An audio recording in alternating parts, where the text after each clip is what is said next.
Alright guys, Assalamualaikum dan selamat malam kepada semua komuniti bangsawan FX. Alright, itulah yang vote bukan ramai, okay? Yang hadir hanya beberapa saja. Okay, itu biasa, itu biasa. Alright. So, malam ni, Bon nak sharing dengan korang, okay? Fundamental course lah, kita panggil fundamental course, basic. Sebab apa kenapa basic? Hari ni Bawan akan go through surface. Okay, maksudnya Bawan dia tak boleh habis, geng. Korang kena faham, okay? Untuk satu sesi saja tak boleh habis benda ni. Maksudnya hari ni orang pergi surface. Maksudnya apa itu data, apa itu ekonomi indikator, apa itu lagging, leading ataupun coincident data. Lepas tu apa lagi? Macam mana benda tu dapat mengefekkan kepada monetary policy. So bawang akan pergi surface. Okay?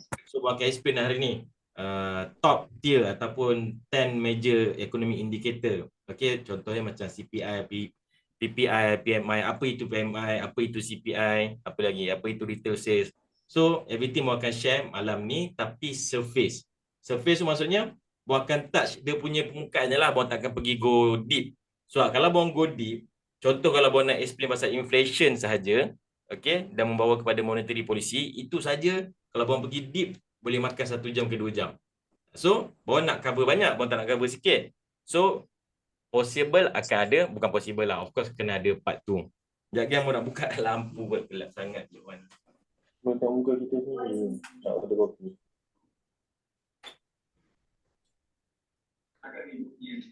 Okay. Okay guys, kita start Ready? I'm ready. Kalau ready, kasih komen ready, geng. Kalau ready, kasih komen ready. Ready mau. Okay. Bawang tak tahu korang tengok pakai apa. Korang nak bawang vertical kan ke ataupun horizontal? Cuba komen je. Korang nak bawang vertical kan benda ini ataupun horizontal? Komen. Mana korang selesa? Bawang tak kisah. Bawang pakai dua-dua PC dengan ni. Tak ada orang komen? Bawang vertical lah, right? Okay. So, kita start Okay, guys. Bermula kepada semua orang yang masuk horizontal. Horizontal ke vertical? Ada 2 orang komen vertical, bawang pakai vertical lah. Okay, tak ada hal lah, geng. Okay. Bermula hari ini, okay, korang jangan panggil dah benda ni news. Okay, korang jangan panggil dah benda news. Sebab apa? Setiap news ataupun data-data yang kita batik tu, sebenarnya kita panggil adalah aduh, geng. Dia balik blok, baru terbit blok tadi. Kamera kita tutup ke tak? Sini Buan terpaksa mute korang semua Buan nak bagi korang senang bertanya. Sebab tu Buan tak mute korang. Tapi korang tak mute. Right. So Buan continue. Okay. Bermula pada hari ni, start hari ni korang upgrade sikit diri korang. Korang panggil news ini adalah apa dia? News ni, okay, news adalah economic indicator. Okay. Orang putih panggil benda ni, geng. So kita panggil benda ni lah. News ni adalah economic indicator. Maksudnya yang memacu harga kepada sesuatu arah adalah economic indicator. Apa itu economic indicator? CPI, PPI, apa benda tu semualah. Okay. So faham hari ni, start pada hari ni korang kena panggil economic indicator. Upgrade sikit. Okay. So dalam data-data ataupun segala jenis-jenis news ni, dia terbahagi kepada 3 jenis. Okay. 3 jenis news. Okay. Ataupun 3 jenis data. Iaitu, okay, 3 jenis data. Okay. Yang pertama adalah lagging data. Lagging ni maksudnya lambat ataupun benda yang telah berlalu, lagging data. Okay. Nombor 2 adalah leading data. Sorry tulisan bawah memang buruk sikit. Dan yang ketiga adalah coincident data. Okay. So apa ini leading data, lagging data, coincident data? Okay. Lagging data ni adalah perkara yang telah terjadi. Okay guys, bawang takkan tulis guys, sebab bawang tulis panjang lah geng. Okay, so korang kena take note sendiri lah. Okay, lagging data adalah perkara yang telah terjadi. Contoh, apakah perkara yang telah terjadi? Unemployment, okay, ataupun NFP, ataupun apa lagi? CPI, okay. Ini semua adalah lagging data. Maksudnya, benda telah terjadi. Contohnya, benda tu dah berlalu sebulan. Hari ni baru ada data dia. So itu yang dinamakan lagging data. Okay. So untuk predict lagging data sebenarnya susah. Okay. Sebenarnya susah. Tetapi ada cara dia. Okay. Tapi cara dia tu part tu lah. Ada cara dia tu part tu. Okay. Nak predict lagging data adalah susah. Sebab benda tu sebenarnya dah berlalu. Okay. Cumanya dia adjusted data tu. Korang kena faham. Okay. Lagging data ni adalah adjusted. Maksudnya dia dah ambil survey semua. Paling senang kalau kita ambil ni CPI lah. Okay. So, harga-harga barang bertukar-tukar setiap hari ataupun setiap minggu, betul tak? Okay, so diorang kena kumpulkan data apa benda tu semua, baru keluar data diriliskan pada hari tertentu. Okay, itu yang dimasukkan lagging data. Okay, so lagi satu jenis data adalah leading data. Okay, leading data ni penting kan? Okay, leading data ni, okay, kalau Bon bagi senang kan? CPI kalau lagging data ni, kita ambil kat sini, ini adalah CPI. Lepas tu ada unemployment, UE, boleh tulis UE je. Lepas tu NFP. Apa lagi? Inilah, okay, trade balance. Okay, trade balance. Trade balance, ni korang salin lah, okay. So, ini lagging data. So, yang ramai, ini yang biasa kita tengok lah, CPI, NFP, kita suka kan, betul tak? Tapi ramai orang abaikan leading data. Okay, leading data ni apa? Leading data ni, okay, contohnya, consumer confidence, itu adalah leading data. Apa lagi? PMI ataupun PPI sekalipun, itu adalah leading data. Maksudnya, kalau kita dapat baca leading data tu, maksudnya katalah hari ni keluar news ataupun data pasal consumer confidence. Okay? Melalui leading data ini, kita boleh faham yang bahawanya possible coincident data ini akan mengena kita punya fokus. Sebab tu benda ni penting kan? Okay? So, dalam kategori leading data ni, kat sini ada consumer, Bon nak tulis susah, consumer confidence. Lepas tu kita ada apa lagi? PMI, Producer Manufacturing Index. Okay? Ini semua adalah leading data. Maksudnya, kalau kita study betul-betul leading data ni, dia membolehkan kita untuk fokus coincident data. Okay? So, apa pula coincident data? Betul tak? Apa pula coincident data? Okay, coincident data ni dia adalah benda yang dah benda macam kita panggil coincident data ni adalah current data, data sekarang, tetapi adalah hasil daripada kita fokus leading data. Okay, faham Dia tiga benda ni lagging, leading, coincident. Lagging benda yang telah terjadi, leading dia data juga, okay, tapi melalui leading data ni kita boleh predict untuk coincident data. Coincident data adalah data pada masa sekarang. Okay? Okay, so far faham Tiga perkara dahulu.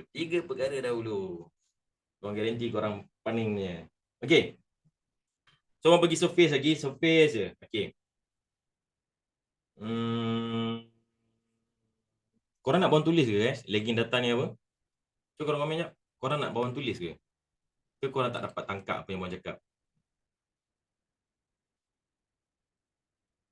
Bawang tulis sekejap lah. Kesian lagging data. Okay. Kejadian ataupun perkara yang telah berlaku.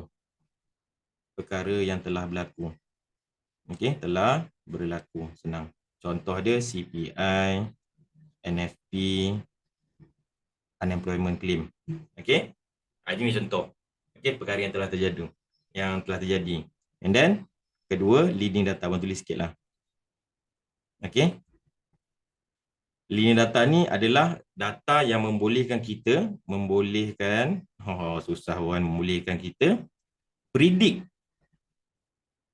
predict data coincident. Okay. And then coincident data. Kebetulan data coincident. Bawang tak tahu kenapa dia panggil data coincident Oh, lagi satu guys. Bawang nak buat disclaimer sikit. Okay. Bawang adalah trader. Bawang bukan pakai ekonomi. So, bawang sama je macam korang. Okay. Fundamental bawang. Mungkin bawang lebih sikit sebab bawang banyak membaca. Itu saja. Dan bawang dah ambil course lah. Okay, of course. Okay, so, bawang mungkin lebih sikit daripada korang. Tapi jangan risau geng. Bawang dengan korang sama je. Okay. So, tak ada power gap ataupun gap antara bawang dengan korang. Okay, coincident data adalah perkara benda yang terjadi sekarang. Current. Okay, maksudnya current ni sekarang lah. Okay. Current data. Tetapi ini yang bagusnya. Means kalau kita boleh fokus, benda ni membawa kepada kalau kita fokus leading data yang betul, dia akan membawa kepada coincident data yang kita fokus betul. Maksudnya, contoh dalam coincident data adalah retail sales,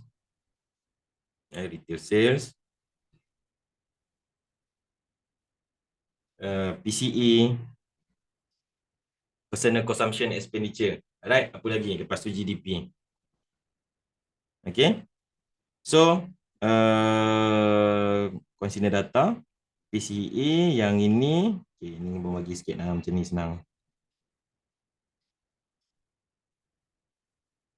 Ni consumer confidence. Lepas tu, PPI, PMI. Okay. Lepas tu yang ni lah, yang ni CPI. Okay. So, sebenarnya bila kita tengok yang ini, okay, bila kita tengok yang ini, kita ada berapa news, geng? Kat sini sebenarnya. Kita ada 1, 2, 3, 4, 5, 6, 7, 8, 9. 9 economic indicator sahaja yang perlu kita tahu sebenarnya untuk forex kan, untuk forex. Bawang tak nak pergi go deep lagi jauh-jauh sangat untuk forex.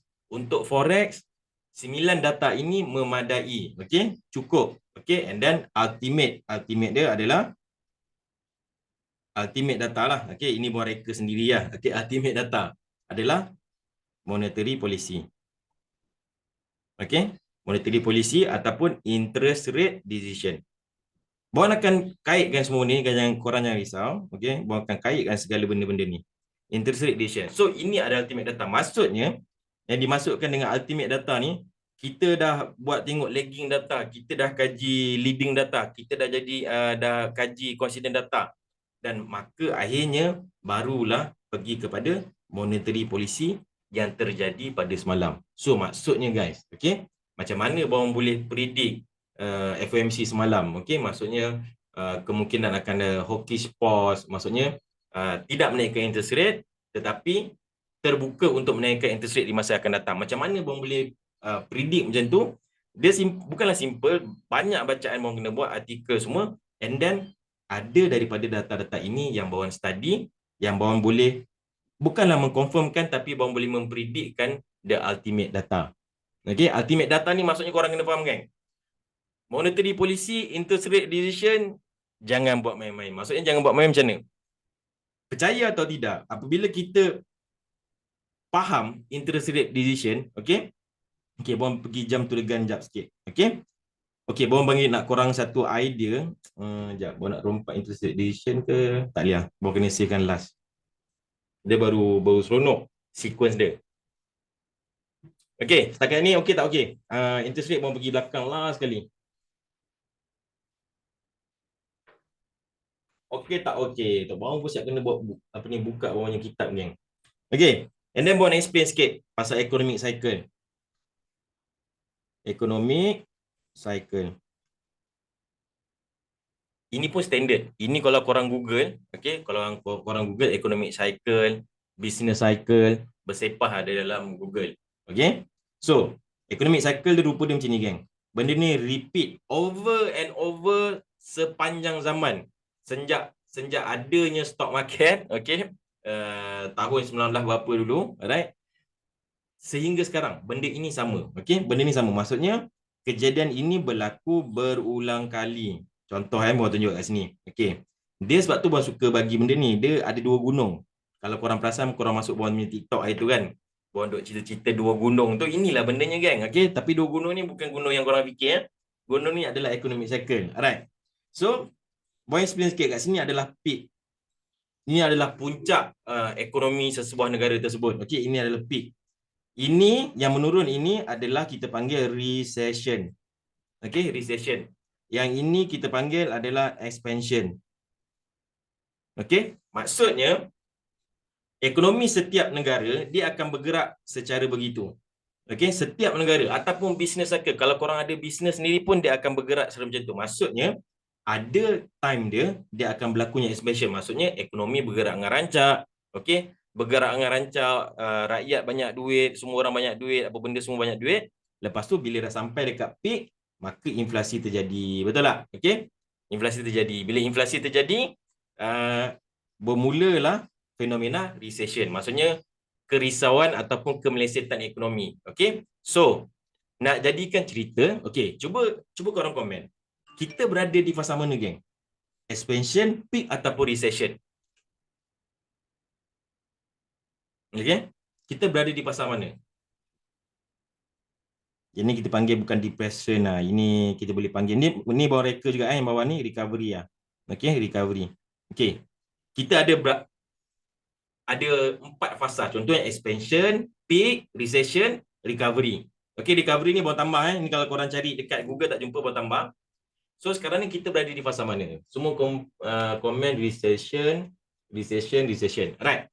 So korang ada dapat dah idea tu. Betul sebenarnya. Okey. Sebenarnya kalau korang perasan, sewaktu bila dekat peak ni, kalau korang perasan interest rate naik. Okey, interest rate naik. Maksudnya kemelesetan ekonomi dah berlaku kerisauan lah, barang naik gila-gila punya kan. So interest rate into the picture, maka dia masuk dalam fasa recession. Okey. So dengan tujuan menaikkan interest rate ni lah, bagai semua nak control money supply, dengan harapannya tak adalah recession tu, right? So senang ceritanya, fasa recession kalau based on economic data US, okey, bawang akan banyak refer kepada US hari ni Berdasarkan economic data yang dah keluar, maksudnya sebulan dua yang dah keluar, sentiment rate recession ataupun kemelesetan ekonomi tu telah berakhir. Okey, maksudnya kalau Powell dengan sedap hatinya pun dia pun boleh cakap, okey, we are out of the recession. Okey, sebenarnya. Okey, so maksudnya kita nak start masuk balik dekat Allah. Okey, senang ceritanya, kita sekarang ni tengah masuk, kita tengah lalu kat sini. Okey, sebelum COVID itu kita lalu kat sini. Lepas tu lepas COVID dekat peak dah. And then kita dekat sini, duk risau-risau. Okey, so sekarang benda ni tengah macam ni. So sekarang ni kita dekat area sini. Okey, maksudnya kita dekat recovery mode, nak pergi naik, pergi jadi expansion balik. Okey, so bila expansion berlaku, ni penting tau nak faham benda ni. Bila expansion ni berlaku, bila kita dah masuk dalam recovery ni, okey, ataupun dalam fasa expansion balik, maka the Fed akan start cut rate. Okey, start cut rate balik. Sebab apa? Sebab apa dia nak bagi orang pinjam? Dia nak bagi orang pinjam, dia nak galakkan ekonomi. Okey, so bawang suka je panggil. Sama ada kau nak panggil benda ni expansion ataupun recovery, tak kisahlah. Sebab apa? Fasa ini kita lalui sebelum COVID, ini dah sampai COVID ataupun selepas COVID, kemudian ini yang tahun lepas dengan tahun ini. Okey, so sekarang ni kita berada kat bawah ni, nak pergi ke atas balik. Okey, sebab tu kalau kita perasan, kebanyakan negara-negara dah stopkan kenaikan interest rate. Okey, sama juga dengan monetary cycle.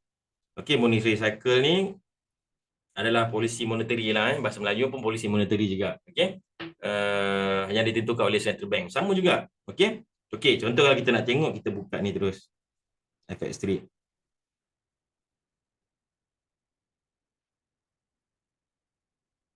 Ni tak payah tulis, ini senang. This way.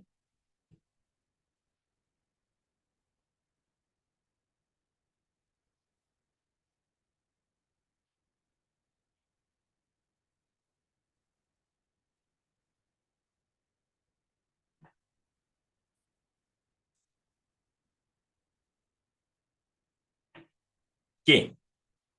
So, ini pula monetary cycle. Okay. Dia bukan, ini adalah actual data, jangan, ini bukan lukis. Okay. Ini bukan lukisan, ini adalah actual data. Okay. So, saya explain balik. So, bila kita berada di zaman, apa hal ni?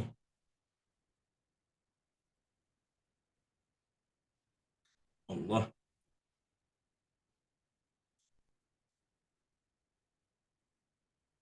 Okay. Data yang mau tunjuk kat korang depan ni, depan mata korang cat ini adalah interest rate interest rate punya kenaikan ataupun penurunan. Alright? Okay. Kalau kita tengok kat sini, okay, ini tahun 2008. Okay. Sewaktu ini ada berlakunya krisis mortgage ataupun bond punya isu lah, okay, ataupun bank krisis lah dekat US. Okay. So memang time tu hit teruk gila-gila punya 2008. So bila 2008 terjadi yang kalau korang pernah tengok cerita The Big Short tu, itulah bendanya. Alright. So bila berlakunya ekonomi krisis, alright.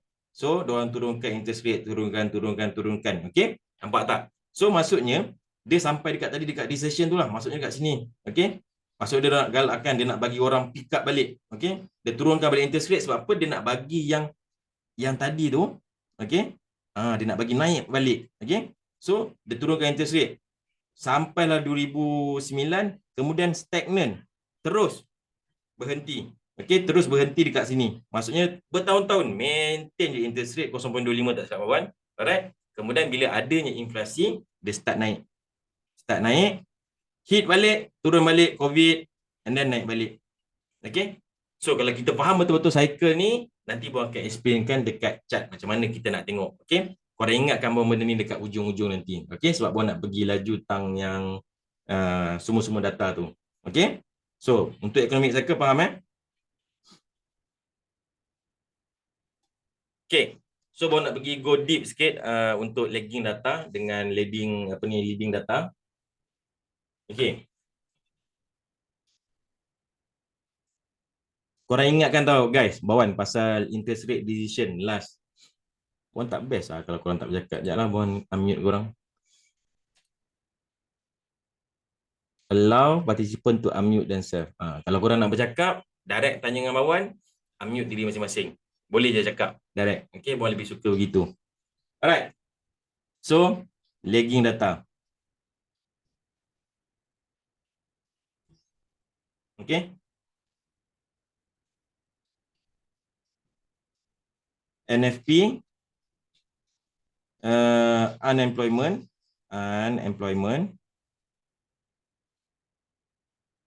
average hourly earning. Ini baru dah pergi detail lah, maksudnya pergi kat detail dekat lagging data. Lepas tu trade balance. Okay. Siapa yang tak tahu NFP tu apa? Cuba korang komen sikit lah. Abang tak suka cakap seorang-seorang. Cuba korang komen sikit atau korang cakap terus. Apa itu NFP? NFP adalah non-farm payroll. Okay? So nombor dia beratus-ratus ribu tu kan. So apa itu NFP? Siapa boleh komen? Abang suka two-way communication punya learning process kan? So korang try lah, cubalah jawab. Come on gang. Come on gang. Kadar pengangguran, unemployment.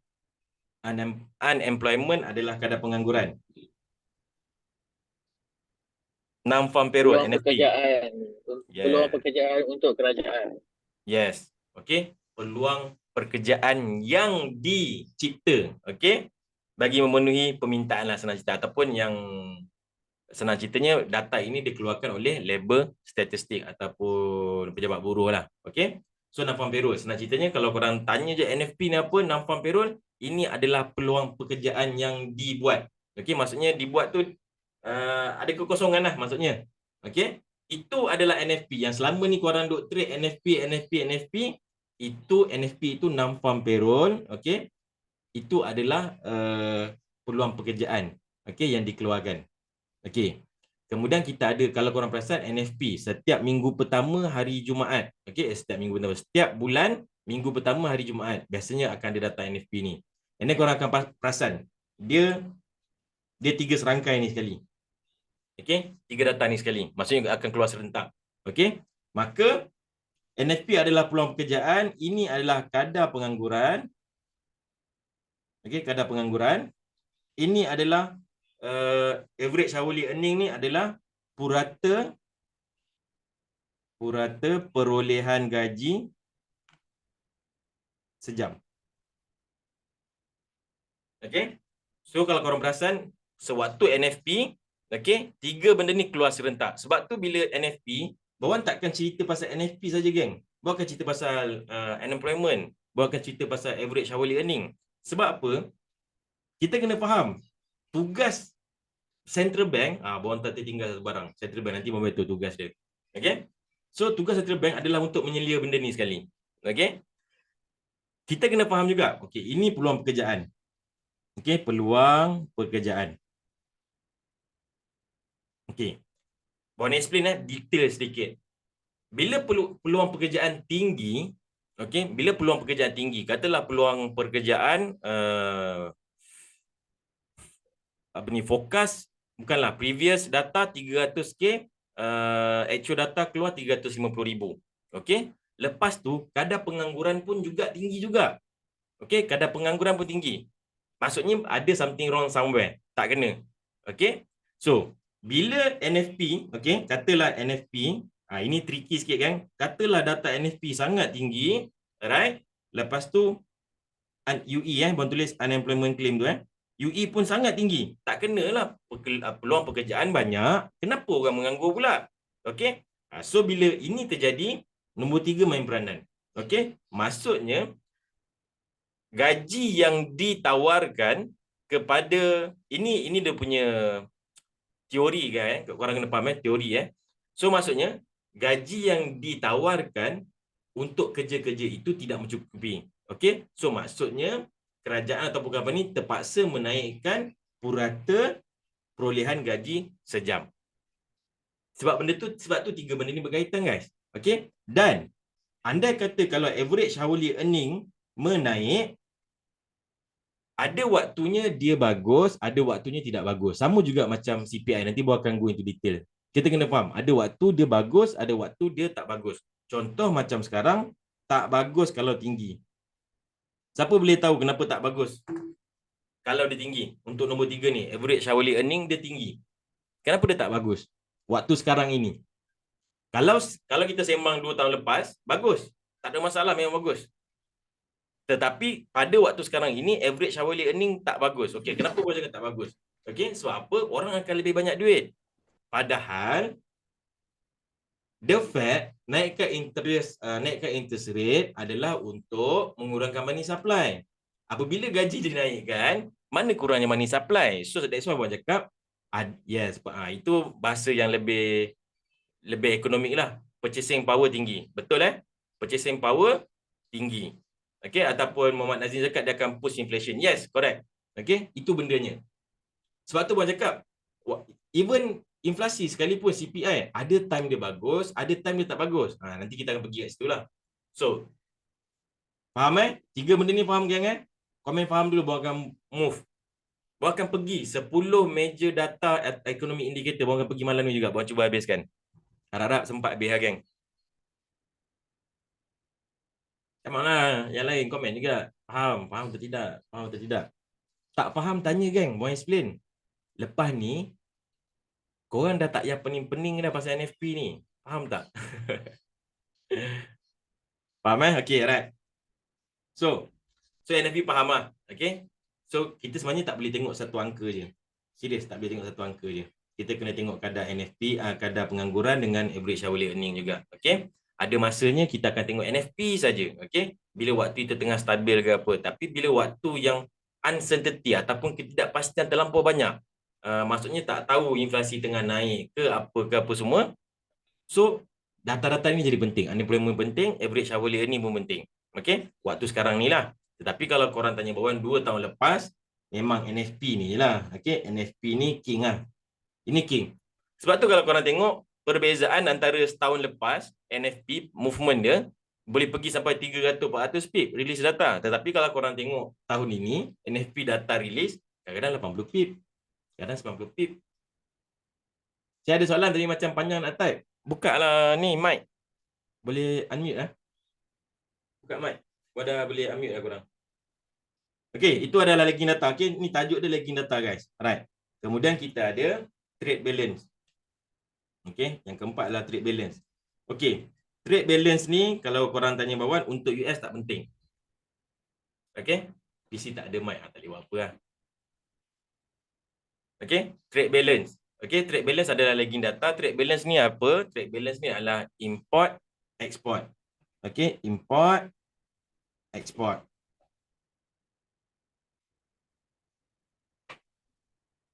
Okey. Jika negara itu banyak ekspor, good, bagus. Banyak import, tak bagus. Okey, maksudnya apa dia? Bila dia ekspor, okey, duit masuk dalam negara banyak. Bila dia import, duit keluar daripada negara banyak. Okey, so itu yang kita panggilkan trade balance, surplus ataupun defisit. Okay, defisit. Surplus ataupun defisit. Maksudnya, kalau ekspor melebihi import, okay, so maksud dia akan jadi surplus, which is good for currency. Kalau import melebihi ekspor, dia adalah defisit. Okay, so maksudnya tak bagus untuk currency. Tetapi di US, dia berbeza sedikit, geng. Okay, kalau dekat Malaysia ni penting, dekat Malaysia ni sangat-sangat penting. Dekat Malaysia sangat penting, ataupun negara lain, korang ambil UK ke, boleh tahan juga. Okay, tetapi dekat US berbeza. Dekat US memang dia punya major business dia memang banyak dia import. Okay? Sebab tu kalau korang tengok trade balance, news trade balance untuk US, korang akan nampak negatif berbilion. Okay? Tapi itu normal untuk US. Untuk US normal. So untuk US benda ni tak terguna pakai. Tetapi dekat Malaysia sangat-sangat penting. Kita memerlukan ekspor lebih banyak pada import. Tapi which is kita pun selalu defisit jugalah. Okay? Cumanya untuk mengukur kekuatan, dia make it simple je. Ekspor lebih daripada import, bagus untuk currency. Import lebih daripada ekspor, tak bagus. Okay? Kemudian, data yang terakhir ataupun economic indicator yang terakhir untuk kategori lagging data adalah CPI. Okay? CPI ni penting lah. So, bawah dah bahagikan ni. Sorry tulisan bawah memang macam ni. Lagging data tadi kita ada NFP, unemployment, average hourly earning. Okay, kemudian kita ada trade balance, import export, and then kita ada CPI. Okay, CPI ini orang kata top tier punya news lah. Oh, panjang letak ni.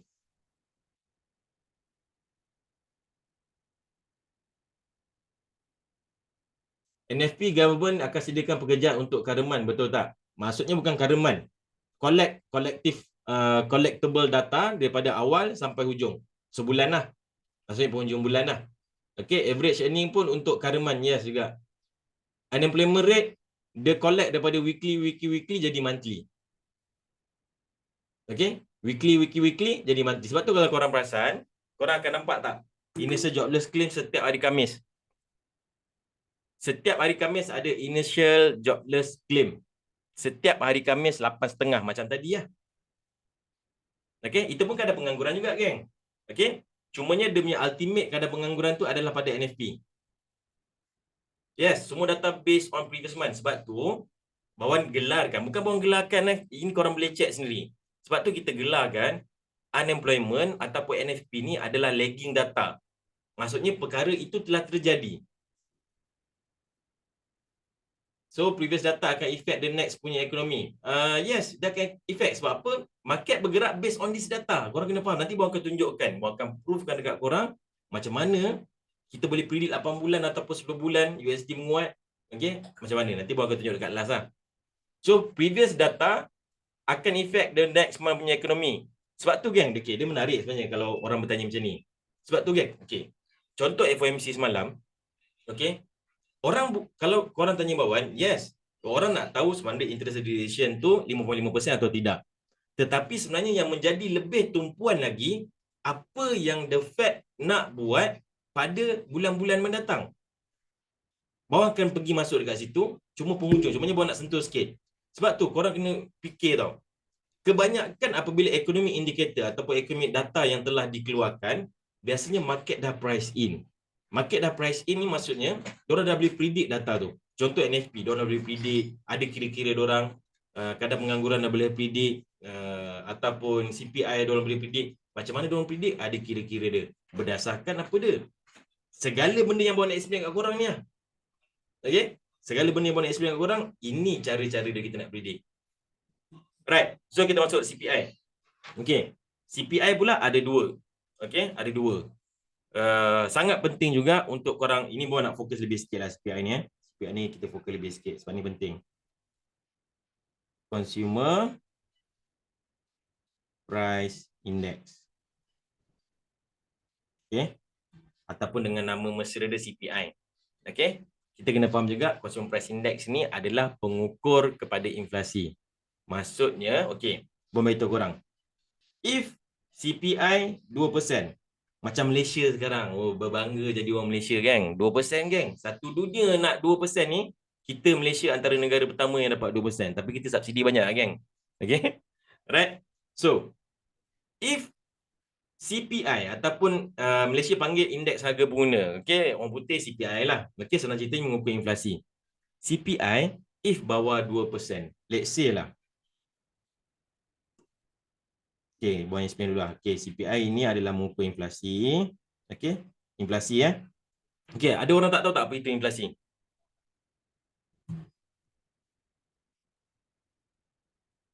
Ada tak orang tak tahu apa itu inflasi? Komen jap, komen. Jangan malu kan. Belajar, kita belajar, kita belajar. Semua diam je pun risau lah. Okey, kalau korang tahu, cakap tahu. Cakap, kalau korang tahu apa itu inflasi, komen, tahu.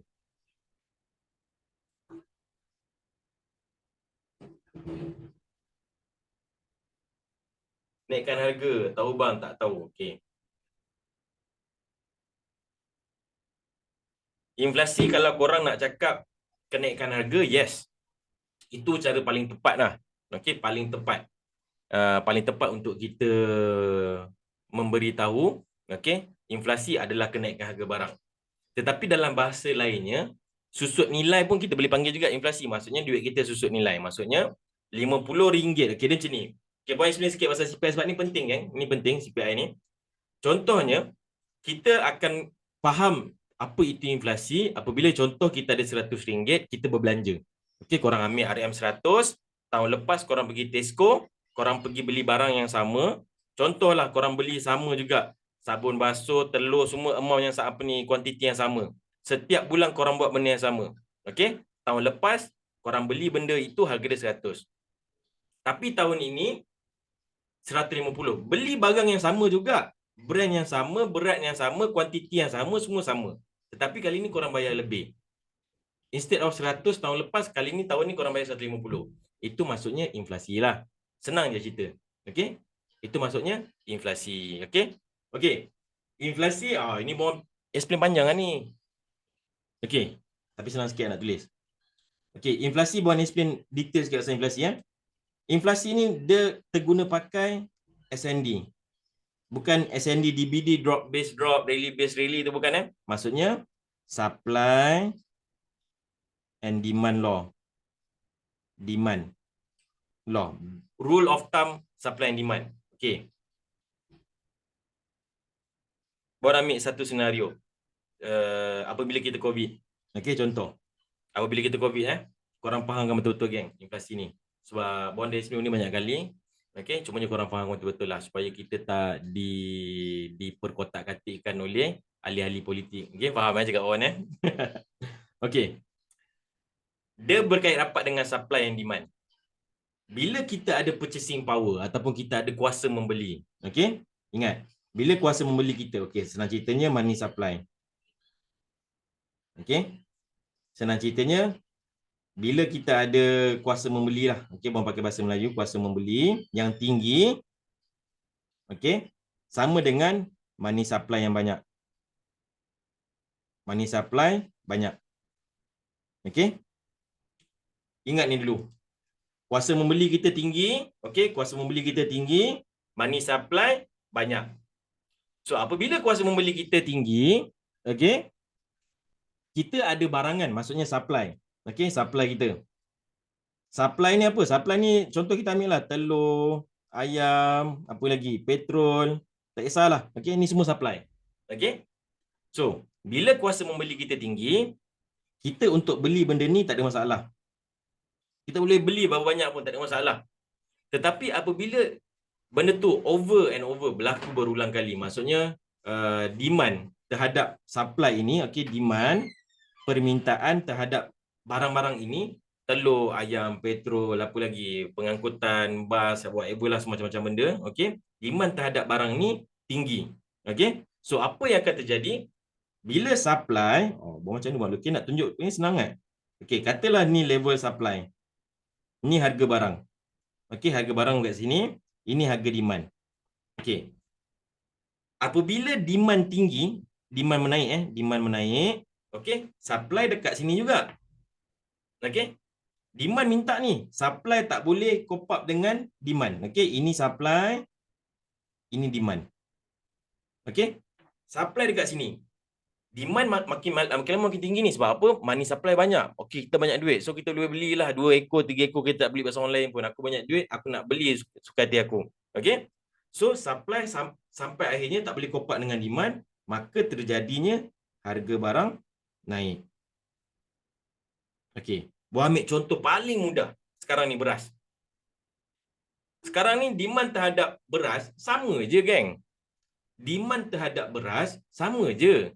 Okey, ini kita terbalikkan pula. Ini kita tadi bawa explain, demand tinggi, supply sama. Okey. So, harga barang naik. Okey, so apa supply nak meet the demand? Okey. Cerita pasal beras pula. Beras dia terbalik dengan benda ni. Okey. Demand contoh, demand kekal sama tetapi supply berkurangan. Harga barang tetap naik juga. So sebab tu kita kena faham S&D law ataupun supply and demand rule of thumb. Okey, apabila supply meet the demand, harga stable. Supply rendah daripada demand ataupun demand tu lebih tinggi daripada supply, okey, maka harga barang tu naik. Okey. So benda ni dia umpamanya supply and demand ni dia macam nilah. Okey, dia ada two way. Okey. So bila dia meet dekat tengah-tengah, stable, harga stable. Okey. Tetapi kalau dia turun kat sini, harga kat sini, harga akan jadi murah. Okey. Contoh kalau supply dekat sini, punya demand kat sini. Okey, supply kat sini. Harga murah, harga jadi murah. Okey. Contoh kalau supply dekat sini, okey, demand kat sini, dia jadi mahal. Okey. Buang kaitkan dengan beras. Kenapa demand tetap sama? Maksudnya orang makan nasi tetap samalah, okey? Tetap sama.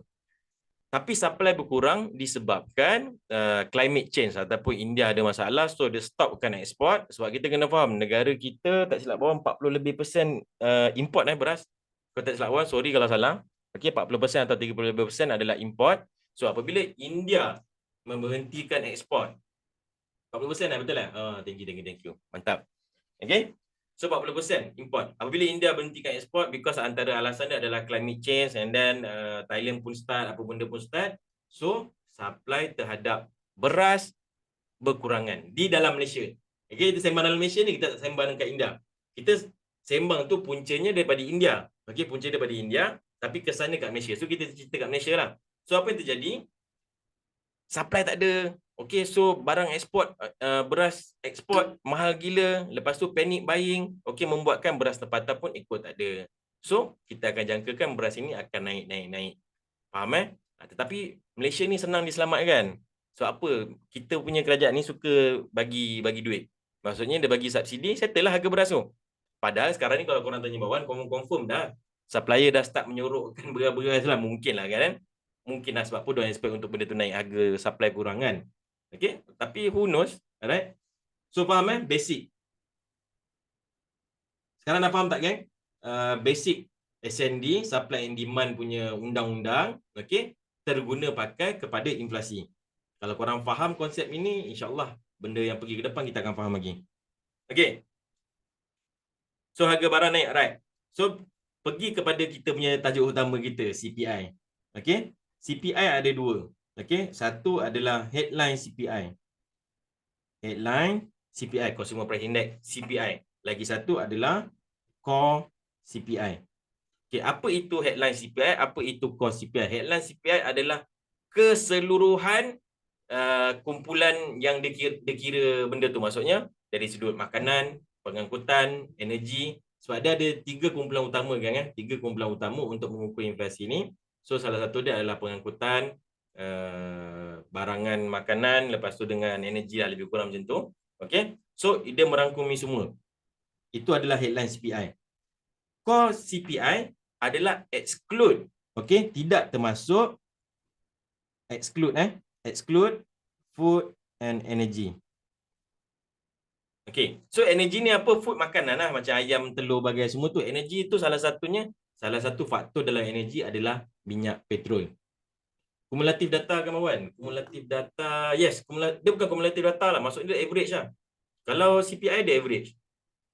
Sebab dia based on bakul kan? Dia based on bakul. Kumulatif data tu macam 2 tambah 2 tambah 2 tambah 2 alalah jadi 30 kan? Itu kumulatif lah kalau benda yang orang faham lah. Okay? So, exclude food energy. So, dalam energy kita kena faham, dia ada petrol ataupun minyak. Sekarang harga minyak 93 USD per barrel. As per yesterday, hari ni pun tak tahu, mungkin 90 ataupun 80 lebih, pun tak pasti. Okay. So, headline CPI menyeluruh. Ingat sebab tu kalau kita tengok data tu ada dua data. Core CPI atau dia tulis CPI exclude food energy. Itu core CPI lah. Okay. And then headline CPI. Headline CPI menyeluruh. Core CPI exclude food energy. So, di antara dua data ini mana lebih tepat? Of course, yang nombor 2 lebih tepat. Okay. Sebab dia tak termasuk food dengan energy. Sebab apa? Bila kita pakai headline CPI ini boleh dipengaruhi oleh harga minyak. Okey, jom kita tengok data CPI. Bila geng CPI? Lupa dah kawan.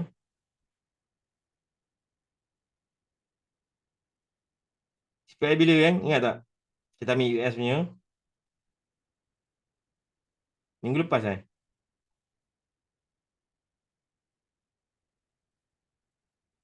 Last week.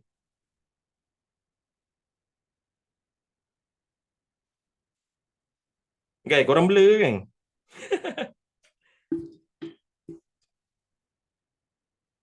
Okey. 13 bulan. 13 dah jumpa dah. Okey. Bila kita tengok data ni, okey. Nampak ni, Consumer Price Index. Apa dia gelap? Dia bergurau dengan bawang geng. Okey. Kau nampak ni. Okey. Ini ada Consumer Price Index. Ini yang dimasukkan headline. Okey. Ini yang dimasukkan core CPI. Okey, jap kita ambil yang year of year. Okey. So, kalau kita tengok data CPI yang terbaru pada minggu lepas, okey? Kalau kita tengok headline CPI, nampak tak? Previous month 3.2%, dia meningkat jadi 3.7%. Ini simple lah, kita boleh predict. Bahawan boleh predict benda ni geng. Serius. Kalau korang faham benda ni, korang boleh predict juga. Bahawan dah jangka yang ini akan naik. Tapi cumanya, 3.6% bapak tingginya kan dalam kepala otak bahawan time tu lah.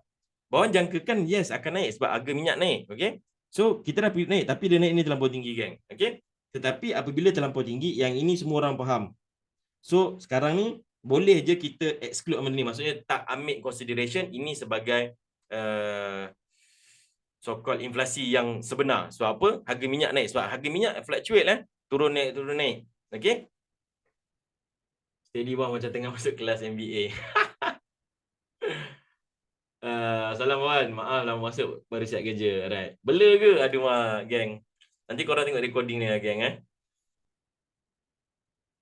Okay. Bila kita tengok headline CPI ni, kita nampak ni 3.2%. Bawang dah jangka. Ini akan naik. Jangan kata bawang jangka. Satu dunia dah jangka dah. Bukan bawang seorang yang jangka. Satu dunia dah jangka.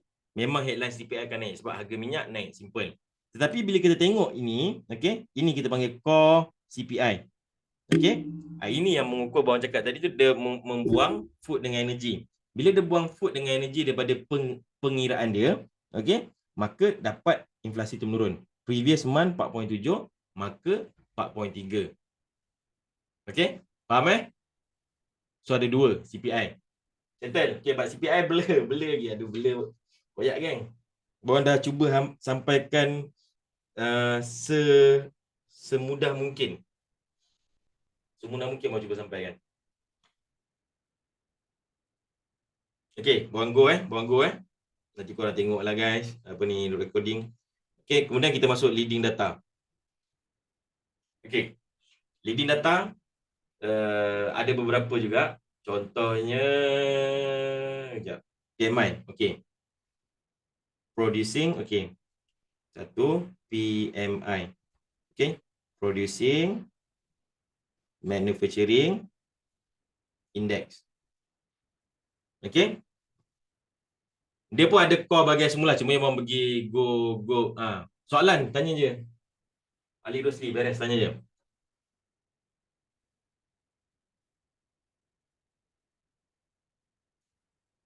Tanya, cepat. Okay. Sebenarnya dua-dua. Okay. Sebenarnya dua-dua. Tetapi apabila kita faham Apabila kita faham yang minyak naik, automatik kita akan fokus dekat call. Kalau kita faham minyak tu memang okey, steady, okey, dan kita akan fokus dua-dua. So bila minyak naik, automatik kita akan fokus kepada call. Bukan kita tak ambil headline CPI tu tapi kita nak tengok the Fed. Sebab tu Bon akan pergi explain yang FOMC last tu nanti, dia akan sampai kat situ. Dia akan sampai juga. Sebab the Fed akan tengok benda tu. The Fed akan tengok benda tu dan Bon percaya decision yang dia buat pada semalam adalah berdasarkan CPI yang 2 minggu lepas ataupun minggu lepas. Okey? Berdasarkan yang itu. So itu decision yang perlu diambil lah. Korang kena faham, CPI ini dia sangat-sangat dekat dengan monetary policy ataupun FOMC. Dan FOMC ataupun monetary policy lah yang memacu ataupun meneraju price selama berbulan-bulan. Itu yang penting, geng. Serius, itu yang penting. Sebab tu berpanggil ultimate news adalah FOMC tu. Okay. So, Producing Manufacturing Index, kita kena cari benda tu. Sekejap. This month, last month, kita tengok previous month. Apply. Kita filterkan US saja.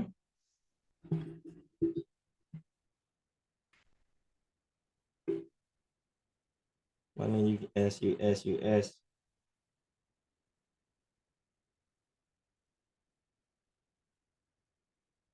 Oh, tak kerti dah Bon pakai benda ni. Biasa Bon pakai kat BC. Apply filter. Okay. Kita jadi PMI. Ngam-ngam buka ada PMI, kan? Okay. So, PMI ada banyak lah. Okay, PMI ada banyak. So, PMI ni apa dia PMI? Okay. PMI adalah Producing Manufacturing Index. Senang ceritanya pengeluaran kilang lah. Senang ceritanya kita panggil kilang, manufacturing lah. Okay, pembuatan ataupun pembuatan lah. Pembuatan lebih betul lah. Ayat yang lebih tepat adalah pembuatan. Okay. So, cara nak baca dia untuk PMI senang je. Okay. Dia ada level dia. 50 sampai 100. Okay, dia macam ni. 50, 100, 0. Okay. So, bila data yang dikeluarkan adalah di dalam lingkungan ini, tak bagus untuk currency. Tak bagus tak bagus. Maksudnya, bila data tu dia keluar, dia maksudnya dia ada skala pengukur ni. Okay, 50 dan ke bawah tu maksudnya tak bagus untuk currency ataupun ekonomi sesebuah negara tersebut. If the 50 dan ke atas, okay, is good for the currency. Okay, cumanya kalau kita tengok data dekat US ni, okay, sekarang ni kalau kita tengok ni, kita ambil, sebab kita kena faham PMI adalah survey sebenarnya. PMI adalah survey yang dilakukan oleh, ada dua company. Satu ISM ni, nampak tak? Complicated, kan? Lagi satu S&P. Okay, so dua company ni akan buat survey pasal PMI. Okay, ISM dengan S&P. So, Bon pernah tanya juga dekat orang yang arif tentang fundamental, kan? Which one yang lebih bagus? Adakah S&P lebih bagus ataupun ISM? So, diorang cakap dengan Bon, ISM lebih reliable ataupun lebih diterima pakai lah. Cumanya dua-dua data ini ada efek. Okay, ada efek dekat market. Cumanya ISM ni yang lebih menjadi panduan kepada analis ataupun fundamental trader untuk tengok. Okay, so kalau kita tengok kat sini, korang tengok ni. Dari banyak ni. Ni lah. Okay, cuma kita fokus kat ni lah.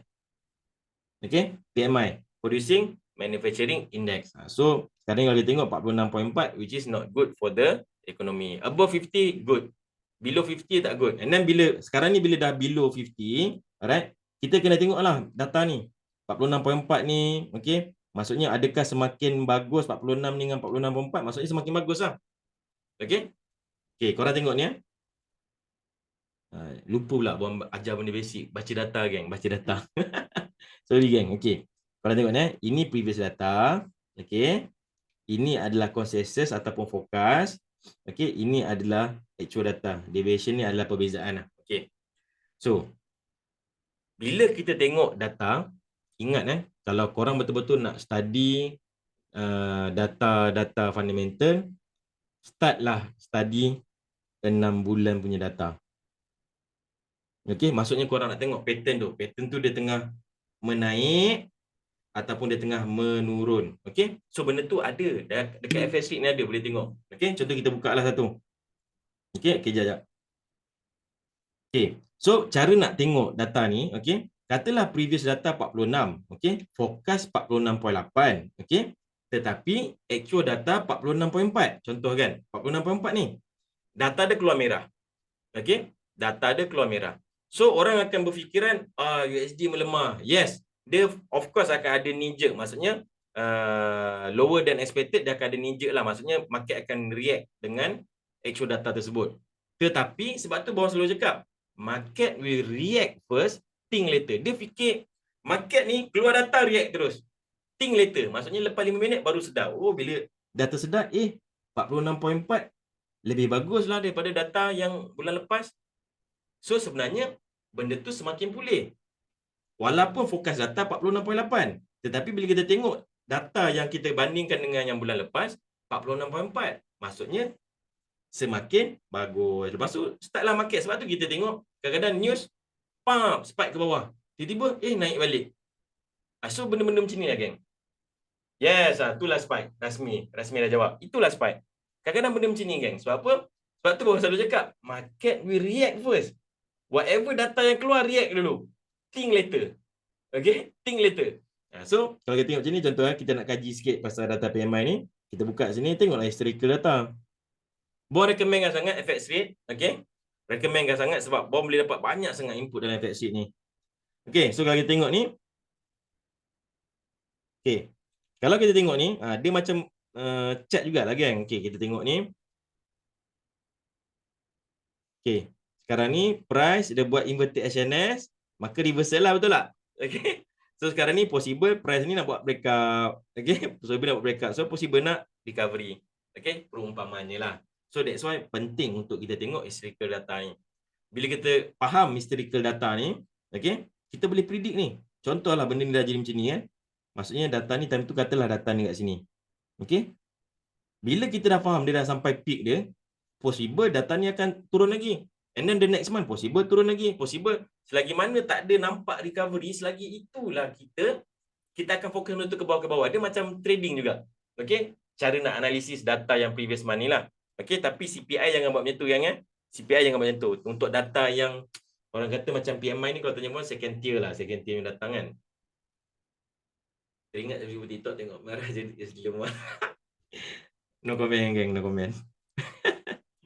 Okay. So, kalau korang betul-betul nak study fundamental, startlah tengok historical data. Alright. So, dah sebut pasal PMI. And then kita leading data lagi. Okay, ingat daripada leading data ni, kita boleh predict retail sales. Kita boleh predict GDP. Kita boleh predict PCE. Sebab tu leading data ni penting. Okay, leading data ni penting. Alright, and then ingat yang ini PMI dah ada dua. Satu ISM, satu lagi S&P. Lepas tu yang kedua adalah consumer confidence. Okay.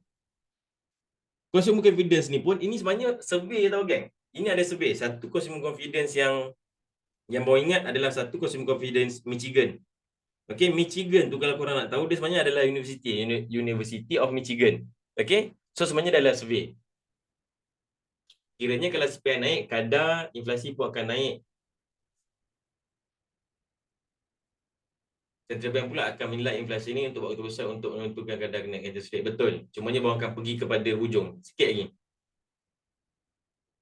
Forex Factory or Economy Calendar lagi reliable. Bawang pakai FX Rate.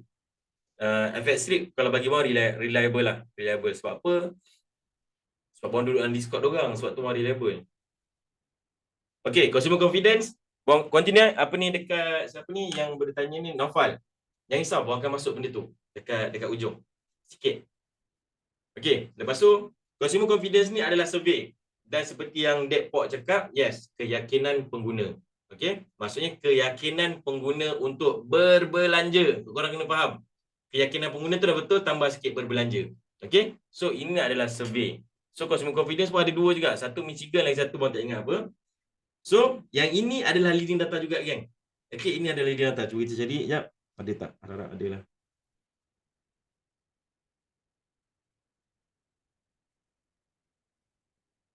Gila kan nak belajar kan, nak belajar sangat ambil kau. Benda ni semua ni. Cumanya bawa dah cakap tadi, kita akan pergi go through top 10 news. Okay. So yang lain-lain kita tak tengok lah. Yang monthly budget statement, 30-year bond, auction, apa ni auction kita tak tengok lah. Tolong sentiment, Michigan consumer sentiment.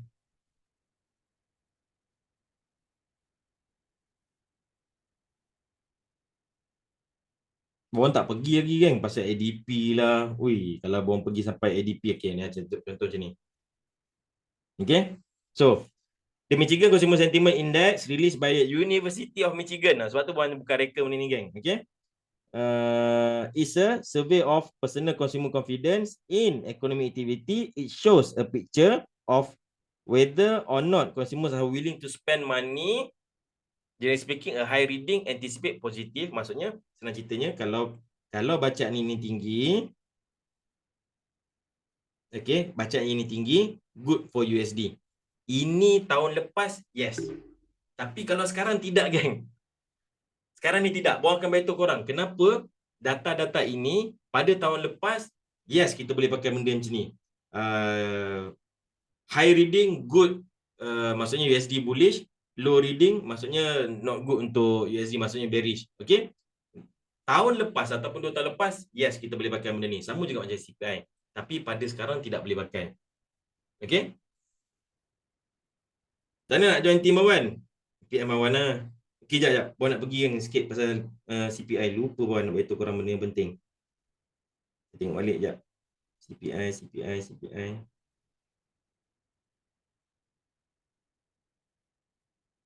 Boleh ya? Di sini je lah. Okay, geng. Tambah sikit pasal CPI, geng. Okay, CPI ni, okay, bawa bagi highlight sikit ya.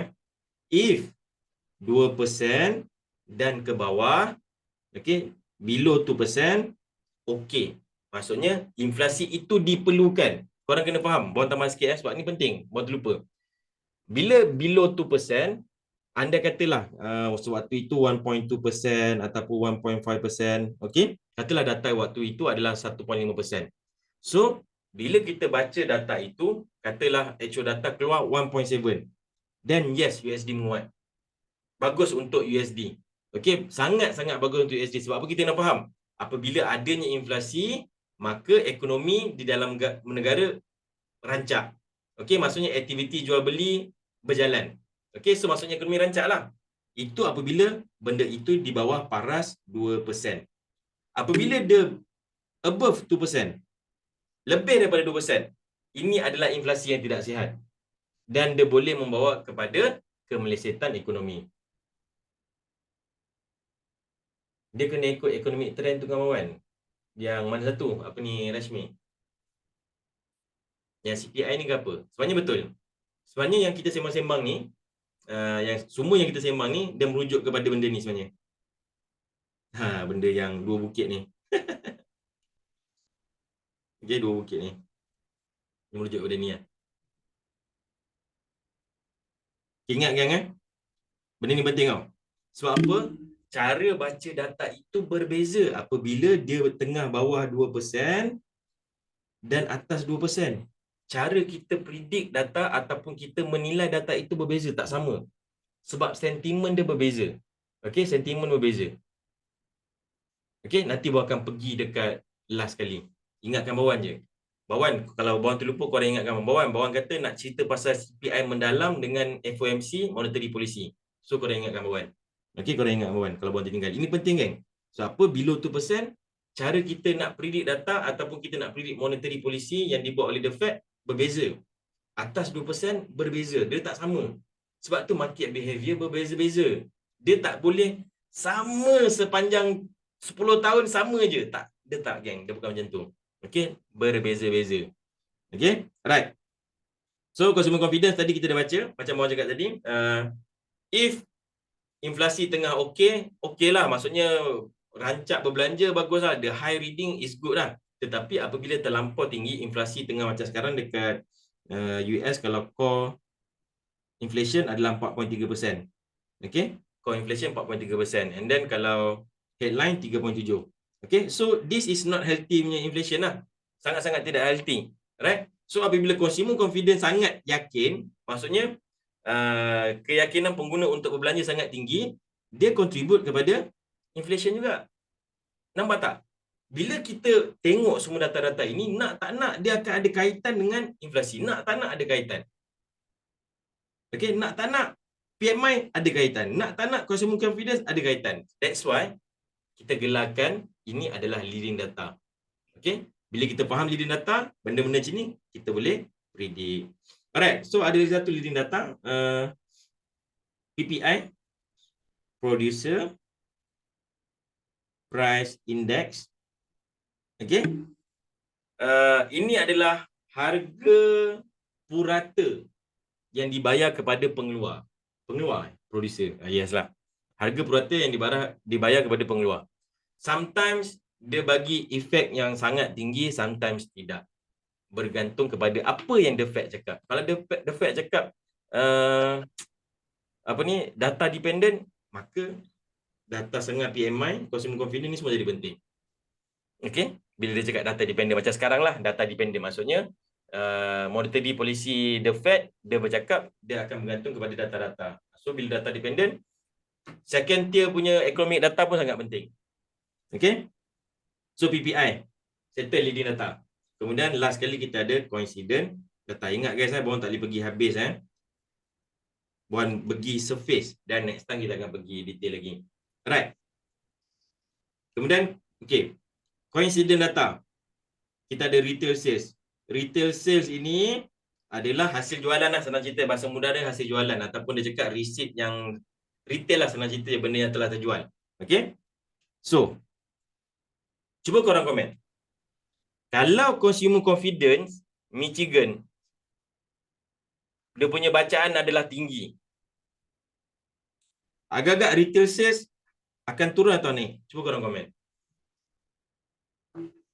Katalah consumer confidence Michigan bacaan sangat-sangat tinggi kan. Maksudnya orang terlampau confident untuk belanja. So retail sales akan naik ke turun? Oh. Siapa yang komen naik, korang memang dah boleh buat fundamental analysis lah. Okay. Bila consumer confidence, bila retail sales terlampau tinggi, korang agak-agak CPI akan naik atau turun?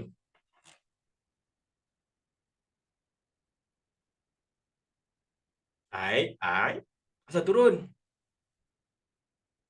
Retail sales tinggi ni, berbelanja bagian nak gila ni, CPI naik okay? Itu logik lah, logik. Okay, logik. Maksudnya berbelanjaan tinggi, sebab kita kena faham. Okay, borang akan pergi dekat penghujung tu. Sikit lagi.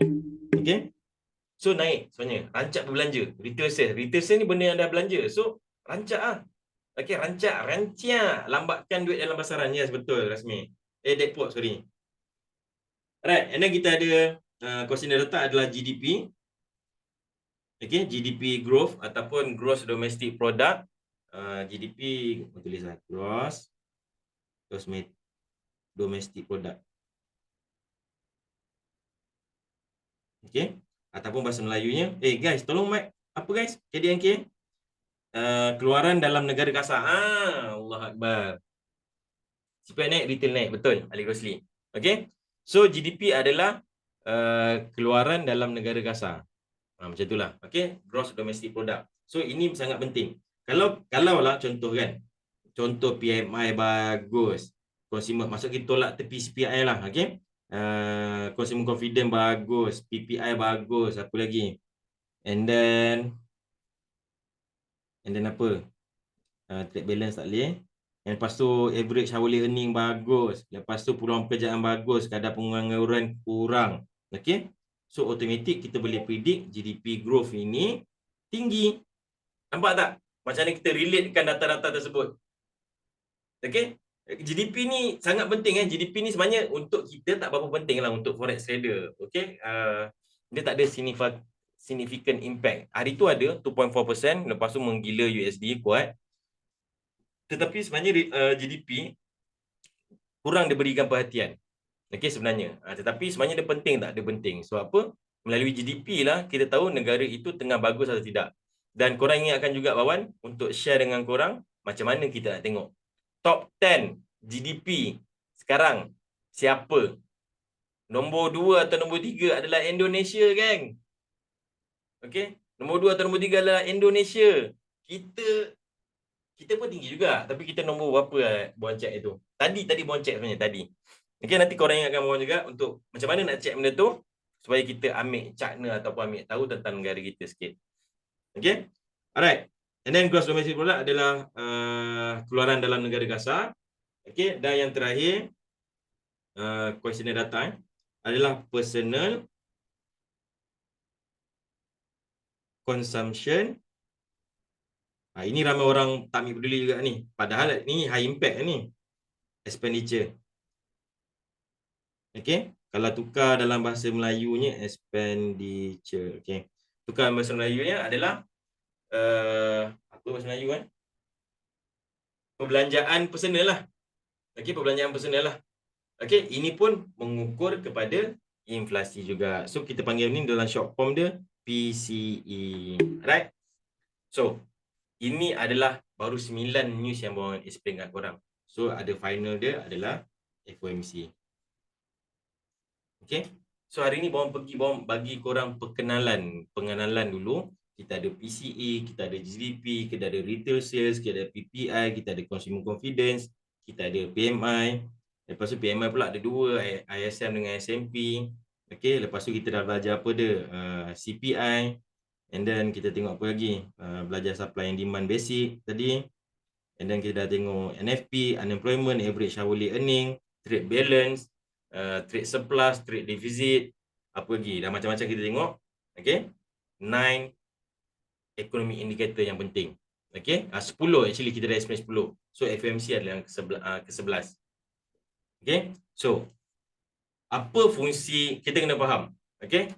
Central bank ni ada fungsi dia, geng. Okay, central bank ni ada fungsi dia. So, apa fungsi central bank? Central bank, okay. Bila kita cerita pasal FOMC, sebenarnya buang tak nak cerita pasal FOMC. FOMC ni dia spesifiknya kepada US tau, geng. Bila kita sebut FOMC, spesifiknya kepada US. Dia, sekejap. FOMC apa? Federal of... Sekejap. Apa FOMC? Federal apa benda lah, geng. Okay. FOMC maksudnya adalah the federal. Okay. Alang-alang korang nak tahu kan. Dia bukan Festival of Margin Call. Federal Open Market Committee. Okay. Federal Open Market Committee. Okay. FOMC. So, kalau macam Malaysia, kita panggil MPC. Monetary Policy Committee. Okay. Dekat The Fed, dia memang suka sikit daripada orang lain. Okay. Dia panggil FOMC. Okay. Federal Open Market Committee. Dekat UK, dia panggil MPC juga macam kita. Dekat BNM. Sama juga. Okay. So, FOMC spesifiknya adalah orang-orang yang berada di dalam komiti. Okay, kita kena faham. Dekat bila FOMC, kita tak boleh pisahkan dengan the Federal Reserve. Apakah Federal Reserve? Federal Reserve adalah Central Bank. Okay. Federal Reserve adalah Central Bank US. Central Bank US. Setiap negara ada Central Bank dia. Kita ada Bank Negara Malaysia. England ataupun UK, dia ada Bank of England. Lepas tu Japan, Bank of Japan. Lepas tu Euro Central Bank. And then Switzerland, dia panggil SNB. Swiss National Bank, tak silap kawan. Apa lagi mau tertinggal? Bank Australia, dia panggil RBA. Okay. So, setiap negara ada central bank. Korang kena faham fungsi central bank dengan bank biasa tidak sama. Okay. Fungsi central bank dengan bank biasa tidak sama. Tetapi semua bank ini sama je. Dia trade juga. Okay, diorang trade dalam real market. Tapi fungsinya berbeza-beza. Okay. So, apa fungsi central bank? Fungsi central bank, mohon nak tulis panjang. Okay. Fungsi central bank, korang ambil yang pendeknya ni. Fungsi central bank adalah dalam forex buat spesifik dalam forex adalah untuk menstabilkan currency sesebuah negara tersebut dengan inflasi yang terkawal. Okey, ini spesifik in bracket adalah forex. Okey, buat tak nak cerita pasal central bank yang apa lagi fungsi lain dia bagi semua tu. Okey, spesifik yang untuk dalam forex adalah untuk menstabilkan harga harga currency sesebuah negara tersebut dengan inflasi yang terkawal. Okey, itu salah satu tugas central bank. Okey. So, bila kita cakap pasal FOMC, dia ada 12 member ke 17 member Siapa ingat? Siapa tahu? Jom cek jap.